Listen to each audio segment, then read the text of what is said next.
Nako, mukhang hindi na naman nakaligtas kay Vice Ganda ang mga naging hirit ng kapuso star na si Dennis Trillo kamakailan. Sa isang segment ng noontime show na It's Showtime na kasalukuyang umiere sa GMA Network, tila nagpasaring ang kabogabol na si Vice tungkol sa toxic na tao. Say ni Vice, mahirap talaga yung toxic. Aniya pa, tungkol sa boundaries na kailangan ay iyong respeto sa bawat isa.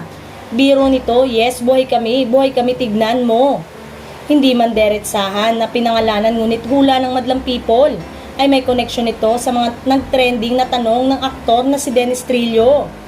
Matagal na ang network war, kahit nung ang labanan ay limitado sa 2 at 7 lamang. Ngayon may 5 pa. Matagal nang nagpahayag ng pagkadismaya si Vice sa nangyayaring network war.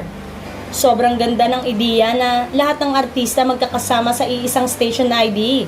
Ba't may issue? At yun ang pinapalabas sa Tree Network. Masaya lang talaga pag walang dibisyon at diskriminasyon. Masaya sa iisang intensyon. Ang mapasaya ang mga viewers ng lahat ng istasyon.